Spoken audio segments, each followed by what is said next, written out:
we might be having a cure for HIV. Now, remember a video that I did on those people who cannot be able to get HIV because they are resistant. And their resistance comes from them not having a co-receptor that helps HIV get into the CD4 cells.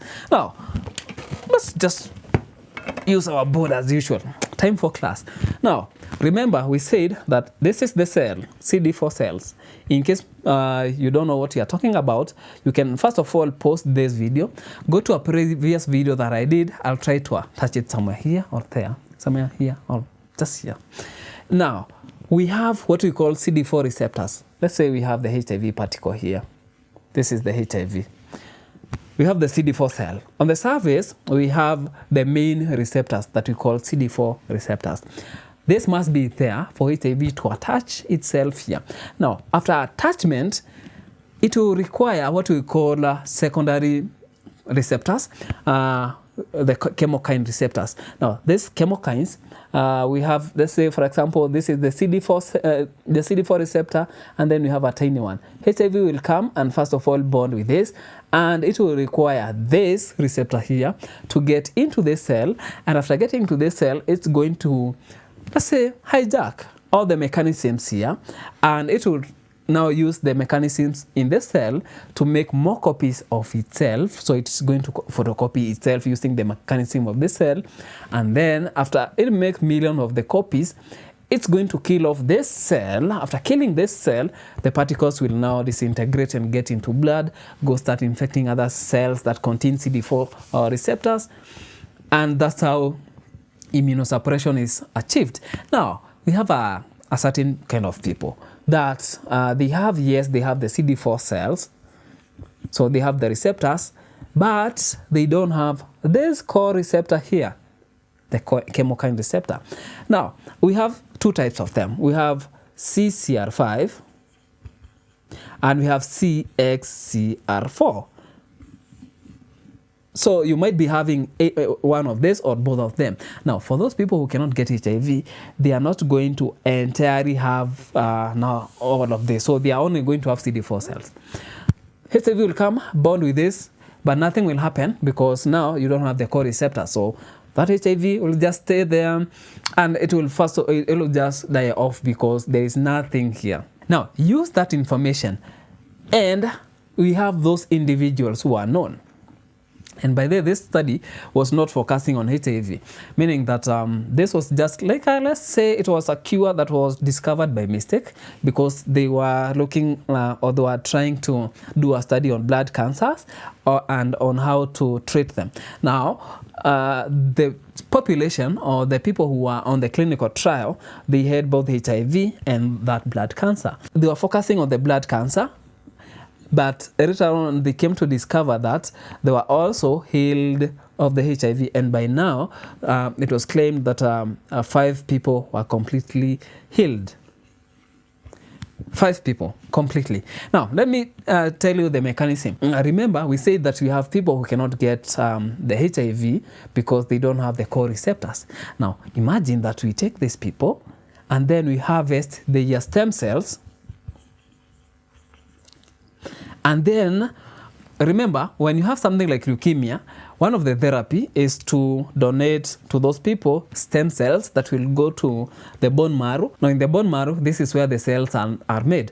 The cells in your body are made in the bone marrow. So you give them the stem cells which are healthy.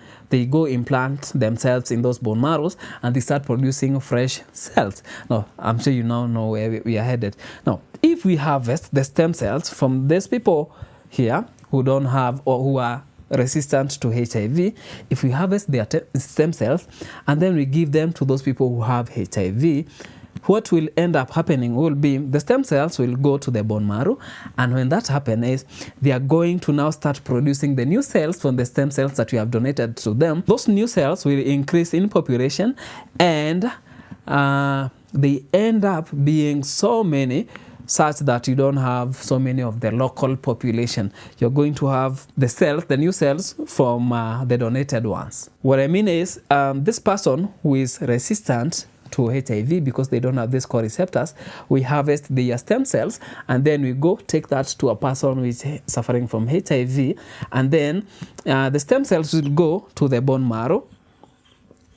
And after getting there, you know, in the bone marrow, this is where the red blood cells, the white blood cells, the platelets are made. So when they get there, they start now producing, our focus is the white blood cells because they are the ones who are highly affected by HIV. So they start producing a new population of white blood cells that is resistant to now HIV because there is no receptor for them. And the population for white blood cells becomes so many such that the HIV that you have will entirely have no place to go and attach themselves into to help them in replication, meaning that will be the end of that HIV. Now, that's a very, very good study. I really like this. And it means that the future is very, very progressive. Wait until we start now looking at the challenges, which are you can actually guess. The first one is, now you can see how complicated that is. Harvesting the stem cells and then transplanting that into people with HIV. And we have a lot of them. So that's one of the challenge. The procedure is highly technical, require high skills, a lot of machines that are highly specialized in that area. But now we go to now the second one. How many people do we know that are resistant to HIV? There are few. There are not as many. But right now we can be able to grow cells in the laboratory. Maybe I'm hoping that maybe we can be able to do this in the future. I don't know. Maybe that's possible. But we have the population of those people who are resistant to HIV, very few. So I don't know how much of that will be tenable. The third thing is the cost. This whole procedure is very expensive. And not everyone will be able to afford. But we are very, very hopeful that this will come to be, yes, friendly, more efficient, so that we can be able to reproduce this resistance in so many people, so that we can get to get that cure as early as tomorrow, or even today, as early as yesterday. Now, if you have watched this video up to this point, it means you are getting value. Now, I want you to do one thing.